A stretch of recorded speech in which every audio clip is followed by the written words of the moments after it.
Kepala CSID Indef Nur Hidayah, kenaikan harga pangan serta biaya pendidikan menjadi pemicu tekanan ekonomi terhadap rumah tangga. Optimisme konsumen terhadap kondisi ekonomi nasional terus menunjukkan tren penurunan sejak awal tahun.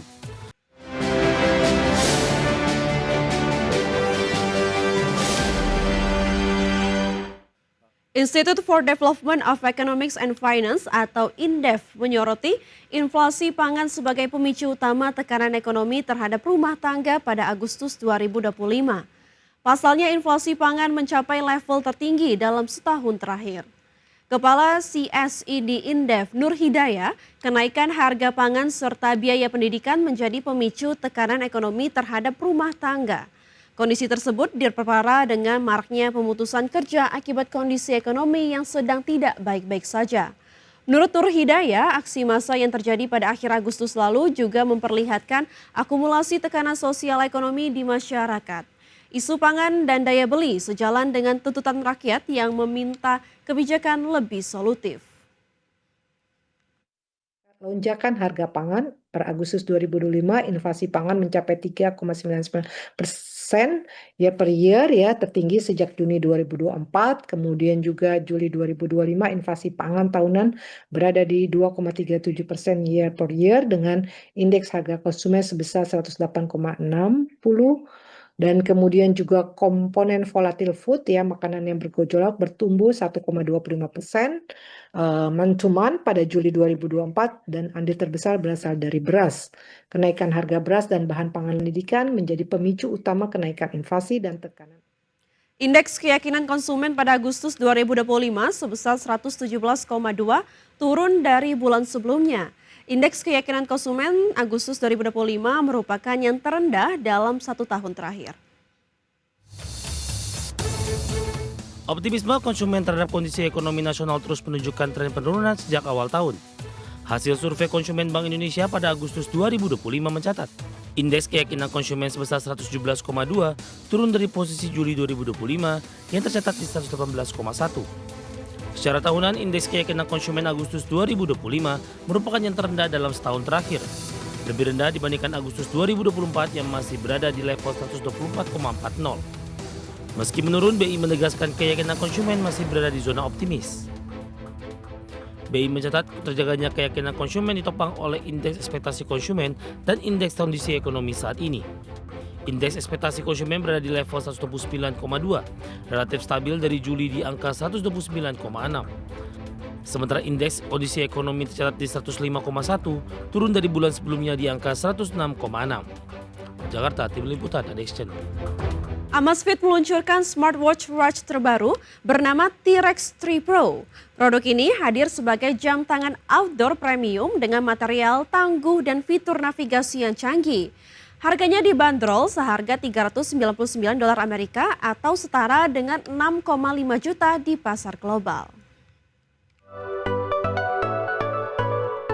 Amazfit meluncurkan smartwatch rugged terbaru bernama T-Rex 3 Pro. Amazfit T-Rex 3 Pro dirancang untuk menjawab kebutuhan pengguna yang memiliki aktivitas outdoor ekstrim. Kedua varian 48mm dan 44mm menggunakan bahan premium seperti kristal safir pada layar dan bezel titanium grade 5. Jam tangan ini juga diklaim dapat beroperasi hingga suhu minus 30 derajat Celcius sehingga mampu menangani kondisi lingkungan yang sangat ekstrim. Layar AMOLED yang digunakan mampu mencapai kecerahan maksimal 3000 nits sehingga tetap jelas digunakan di bawah sinar matahari terang. Varian 48mm memiliki layar 1,5 inci, sementara varian 44mm membawa layar 1,32 inci.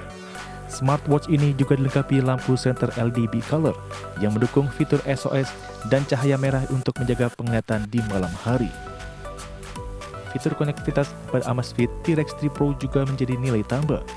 Jam tangan ini memiliki mikrofon dan speaker untuk mendukung panggilan Bluetooth serta perintah suara menggunakan zip flow tanpa ponsel. Di sisi navigasi, T-Rex 3 Pro menyediakan peta offline dengan petunjuk turn by turn serta dukungan satelit ganda untuk akurasi lokasi maksimal. Untuk daya tahan baterai, varian 48mm dapat bertahan hingga 25 hari dalam penggunaan normal dan 38 jam dalam mode GPS penuh. Sedangkan varian 44mm mampu bertahan hingga 17 hari penggunaan normal.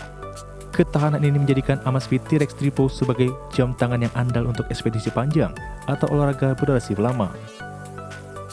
Amazfit T-Rex 3 Pro resmi dipasarkan dengan harga $399 Amerika Serikat atau sekitar 6,5 juta rupiah di pasar global. Harga ini lebih terjangkau jika dibandingkan dengan smartwatch outdoor premium lain seperti Garmin Fenix 8 Pro. Produk ini sudah tersedia di pasar Eropa dan Amerika Serikat. Sementara varian warna baru dijadwalkan hadir pada kuartal 4 tahun 2025. Berbagi sumber, IDXino.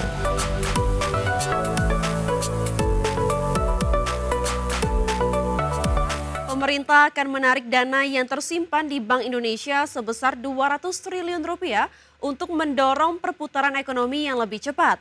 Pemerintah menegaskan dana yang disalurkan kepada perbankan tidak boleh digunakan untuk membeli instrumen surat utang negara. Pemerintah akan menarik dana yang selama ini tersimpan di Bank Indonesia sebesar 200 triliun rupiah dan dialihkan kepada perbankan. Langkah ini ditempuh untuk mendorong perputaran ekonomi yang lebih cepat. Menteri Keuangan Purubaya Yudi Sadewa menegaskan kebijakan pemindahan dana ke perbankan bukan dalam bentuk pinjaman, melainkan tambahan likuiditas agar bisa mendorong penyaluran kredit sehingga bisa menggerakkan perekonomian. Menurut Purubaya, nantinya dana yang disalurkan kepada perbankan tidak boleh digunakan untuk membeli instrumen surat utang negara. Pemerintah ingin peredaran uang benar-benar terjadi di masyarakat dan meningkatkan aktivitas perekonomian. Sistemnya bukan saya ngasih pinjam ke bank dan lain-lain. Ini seperti Anda naruh deposito di bank. Kira-kira gitu kasarnya. Nanti penyalurnya terserah bank. Tapi kalau saya pakai ya saya ambil. Tapi nanti diupayakan nanti penyalurannya ke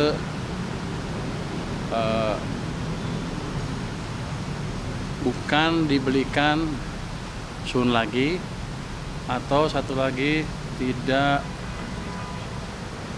saya lupa, sun, dan kita minta ke BI tidak diserap uangnya. Jadi uangnya betul-betul ada di sistem perekonomian sehingga ekonominya bisa jalan.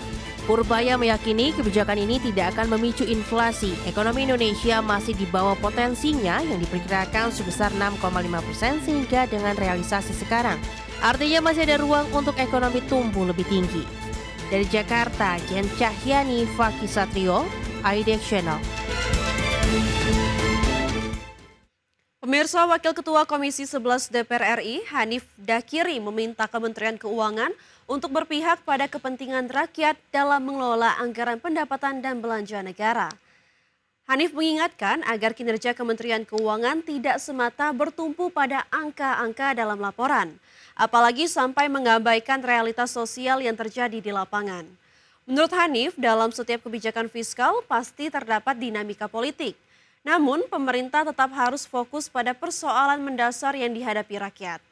Hanif menekankan setiap program yang telah dirancang Kementerian Keuangan benar-benar menghasilkan manfaat nyata, sehingga output dan outcome dari kebijakan fiskal dapat dirasakan secara langsung oleh masyarakat, bukan sekedar tercatat dalam laporan kinerja.